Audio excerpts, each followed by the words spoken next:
Sholat tarawih yang lebih utama itu dikerjakan secara berjamaah atau secara sendirian? Berjamaah. Berjamaah. Dalilnya pertama dalil umum, salatul jamaati afdalu min salatil fardhi bi 27 darajah. Salat berjamaah lebih utama daripada salat sendirian dengan pahala 27 rakaat. Yang kedua, perbuatan Nabi itu sesungguhnya memuliakan salat jamaah. Maka Nabi ke masjid hari pertama orang makin banyak, ke masjid kedua orang tambah banyak, ke masjid ketiga tambah banyak lagi. Karena semakin banyak, besoknya Nabi nggak ke masjid. Subuh-subuh Nabi keluar mengatakan, aku tahu kalian tunggu-tunggu aku tadi malam. Kalau aku melihat kalian banyak beribadah ke masjid, aku khawatirkan ini kemudian dijadikan wajib oleh Allah Subhanahu Wa Taala. Karena sifat Allah pencemburu. Begitu orang-orang sudah senang dengan ibadah, Allah tidak ingin orang berbelok kepada dunia lagi. Nah, itu di antara sifat kemuliaan Allah Subhanahu Wa Taala. Maka dari itu kemudian Nabi putuskan selanjutnya di rumah. Alasan ke rumahnya bukan ingin sendirian, tapi untuk menghindari jadi beban untuk umatnya. Maka ulama menyimpulkan dalam kaidah usul fiqih dari kondisi ini, yang pertama menyimpulkan bagus, Umar bin Khattab. Di zaman Umar disimpulkan, oh dilihat nih kenapa orang pada ke masjid masing-masing. Ada yang masing-masing, ada yang jamaah di sini. Umar disatukan. Laki-laki diberikan imam sipulan, perempuan diberikan imam sipulan. Terpisah kemudian jadikan berjamaah, semua menyatu. Dari masanya Umar itulah kekinian sampai sekarang berjamaah. Jadi kalau bisa berjamaah itu diutamakan dibandingkan dengan sendirian. Sholat yang disebut dengan qiyam. Sifat Nabi saat qiyam itu tenang. Tenang, nyaman, berhenti sejenak di setiap 2 rakaat, berhenti, baca doa. Allahumma innaka afuwun tuhibbul afwa fa'fu anni. Allahumma innaka afuwun tuhibbul afwa fa'fu anni. Ya Allah, Engkau mencintai orang-orang minta maaf. Engkau maha pemaaf, maka aku mengakui aku banyak salah. Aku minta maaf ya Allah, aku minta ampun, ampuni dosa, aku minta. Anda ingat-ingat dosa-dosa Anda, mumpung Ramadan, minta dosa pada ayah, dosa pada ibu, dosa pada tetangga, dosa pada kerabat. Astagfirullah. Mengalir air mata Anda, maka berlaku hadis Al-Bukhari nomor hadis 37. Man qama Ramadhana imanan wa ihtisaban ghufira lahu ma taqaddama min dhanbi. Siapa yang menunaikan qiyam Ramadan kemudian dia lakukan karena Allah, mencari pahala, dia bertobat di sela-selanya. Begitu tobat, jatuh air matanya, diampuni semua dosa-dosanya, gugur semuanya. Maka bacaan Nabi bergetar kepada jiwa. Salatnya tenang, istirahat di setiap 2 rakaat. Ketenangan yang melahirkan kedamaian dalam jiwa berpengaruh kepada ruh. Maka disebut dengan tarwihah. Jamaknya disebut dengan tarawih. Tarawih itu bukan nama sholatnya, tarawih itu sifatnya. Kalau ingin sholat tarawih, dipopulerkan oleh ulama tarawih. Kalau ingin sholat malam di malam Ramadan, tunaikan dengan tenang, nyaman, jangan buru-buru, santai, supaya ada getaran ke jiwa. Cari imam yang bagus, imam yang khusyuk, membuat Anda enak dalam mendengarkan bacaannya. Setiap mendengar bacaan ada getaran pada jiwa Anda, sujud lama, tobat, enak, disebut dengan tarawih. Itu yang dimaksudkan. Di tarawih itu sifatnya. Jadi jangan sampai terjadi Anda sholat 23 rakaat misalnya cuma 10 menit, yang 11 1 jam. Yang 23 10 menit. Allahu Akbar. Paham ya? Ustaz, bagaimana saya menemukan imamnya bagus sekali, bacaannya enak. Cuman suratnya kadang-kadang membuat saya gelisah. Allahu Akbar. Alif Lam Mim. Astagfirullah. Malam pertama, ya kan?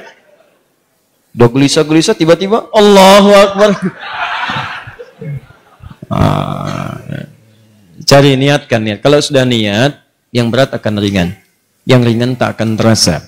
Tapi jadi imam pun lihat keadaan makmum. Makanya setiap imam dicontohkan oleh Nabi berbalik, lihat makmumnya.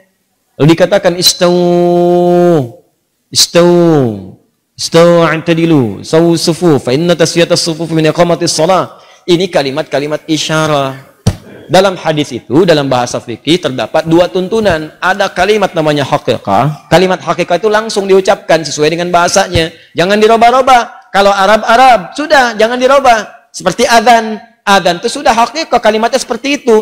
Tauqifi, sudah diberikan langsung. Jadi jangan dirubah-rubah, jangan diterjemahkan. Kalau diterjemahkan perasaan ke hati nggak nyaman, kedengarannya nggak enak. Allahu Akbar, Allahu Akbar. Ke hatinya enak. Ada getaran di jiwa. Bahkan terasa yang di Quran surah 8 ayat ke-2 itu terasa. Al-Anfal ayat 2, innamal mu'minuna alladzina idza dzukirallahu wajilat qulubuhum. Orang-orang beriman itu kalau disebut nama Allah bergetar jiwanya. Begitu dengan suara adzan ada getaran di jiwa. Kalau coba Anda terjemahkan, getaran jiwa itu hilang. Allah Maha Besar, Allah Maha Besar. Betawi roba, Tuhan gua gede, Tuhan gua gede. Ke Bandung, Allahu Agung, Allahu Agung. Gak ada getaran di jiwa. Sama, bacaan Quran juga begitu. Jadi kalau Anda mampu membaca Quran, baca dengan Qurannya. Terjemahan itu cukup baca dalam hati, lihat. Berusaha untuk baca, pahala banyak. Bahkan nama surat-surat pun dibacakan dalam bacaan Arabnya, walaupun ada terjemahan. Nggak bisa dia dibacakan dalam terjemahannya. Walaupun ada terjemahannya, nggak akan enak Anda. Coba deh antum, akhi, sedang murajaah. Nanya sama teman, murajaah surat apa? Sapi. Nggak enak antum. Ente apa? Semut.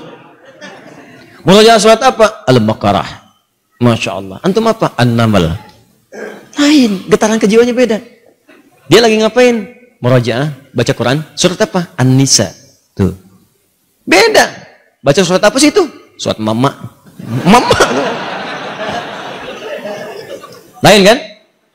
Nah, maka demikian kalau mau mimpin sholat berbaliklah. Tidak harus menggunakan bahasa Arab. Boleh menggunakan bahasa lokal yang dipahami. Makanya kalimat hadisnya berbentuk kalimat-kalimat umum yang kiranya bisa disampaikan dengan bahasa biasa. Jadi kalau belum paham dengan kalimat istawu, istaqimu, fala takhtalifu fakhtalafat qulubukum. Ij'alu salatakum salatan muwadda'. Belum paham juga, lihatin semua. Lihat siapa yang hadir, lihat siapa yang sholat, petakan siapa yang sholat. Antum kelihatan. Ada orang sepuh yang nggak bisa berdiri lama, ada anak-anak kecil, ada orang mungkin mampir, dia mau berangkat, dia yang nungguin pesawat. Anda petakan di situ. Setelah itu ingatkan mereka, Pak Ibu rapatkan safnya, luruskan, khusyukkan. Mungkin ini sholat terakhir kita yang kita tunaikan. Enak mana, yang pertama atau yang kedua? Enak yang kedua karena terasa di hatinya ada getaran pada jiwa. Anda ucapkan dalam bahasa Arab, mereka nggak paham. Istau, sudah tahu. Ya Allah. Nggak nyambung.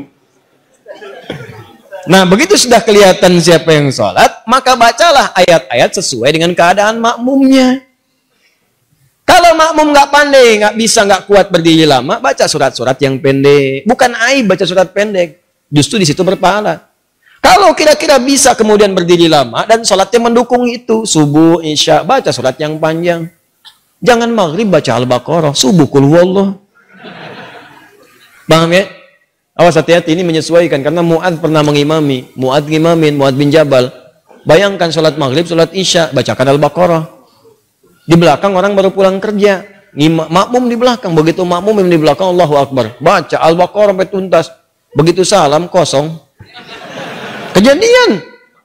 Kata Mu'adz, pada munafik nih orang, katanya munafik. Karena ciri orang munafik itu malas-malasan sholat isya. Nggak terima orang datang ngadu ke Nabi. Ya Rasulullah, si Mu'adz tuh. Kenapa? Mu'adz nyebut kami munafik. Ya, padahal saya si pula nih sebut munafik, katanya kan? Baik. Sebut.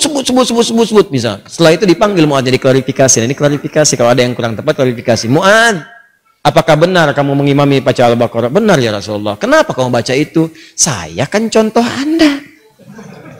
Saya sholat di belakang Rasulullah. Rasulullah baca surat Al-Baqarah. Siapa yang saya rasakan, itu yang saya praktekkan. Wah, pinter. Nabi lebih pinter. Kata Nabi, kamu benar ya Mu'adz. Tapi kan imamnya saya, makmumnya kamu. Kalau kasus kamu, imamnya kamu, makmumnya mereka. Nggak kuat keadaannya, maka sesuaikan dengan mereka. Paham ya? Baik. Cerita imam itu banyak. Nah, cerita imam banyak. Baik. Sama dengan cerita suami tanya kepada istri, ya, Mama, bisakah Mama mengizinkan Papa menjadi imam untuk Mama? Boleh Pak, Masya Allah. Mama senang sekali, Masya Allah. Alhamdulillah Mah. Kalau imam harus ada berapa Mah? Harus satu imam, tuh nggak boleh banyak. Kalau makmum boleh dua? Boleh.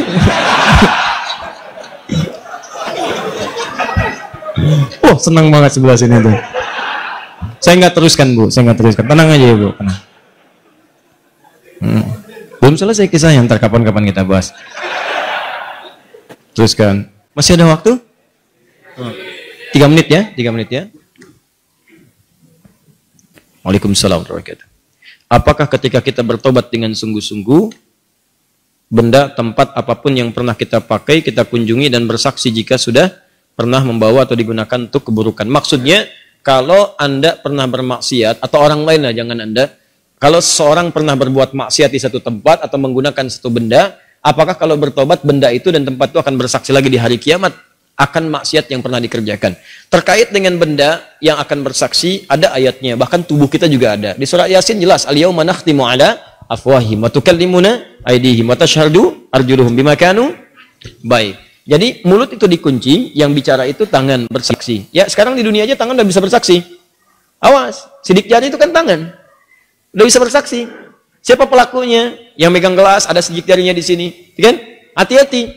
Kaki juga demikian. Tangan, kaki, semua bicara. Sekarang bicara udah kelihatan. Apalagi di akhirat, langsung bicara tangannya. Langsung bicara. Ya Allah, saya digunakan si fulan begini. Nanti tempatnya juga mengatakan. Kalau dipijak oleh kaki, kaki bicara. Kalau dipegang tangan, itu benda bicara yang dipegang tangan. Apa ayatnya? Jelas, antum hafal ayatnya. Idza zulzilatil ardu wa akhrajatil ardu wa qala al insanu, ayat keempat, yauma idzin tuhadditsu akhbara. Maka pada saat itulah semua tempat di bumi yang dipijak, semua keadaan mengabarkan kepada Allah apa yang terjadi dengan itu semua. Tidak akan ada yang tersembunyi. Kalau baik dikatakan baik, sekecil apapun, walaupun lebih kecil dari atom. Ya, wa may ya'mal mithqala dzarratin khairan yarah. Kalau buruk ditampakkan, wa may ya'mal mithqala dzarratin syarran yarah. Keburukannya ditampakkan, semua bendanya bicara. Bicara. Hati-hati. Bicara. Awas di kantor, meja yang jadi kemudian tumpuan komputer. Tangan Anda mengetik di situ. Masuk angka nggak benar. Sesuatu yang curang. Angkanya berubah. Hati-hati, salah. Anda dapat gaji berubah.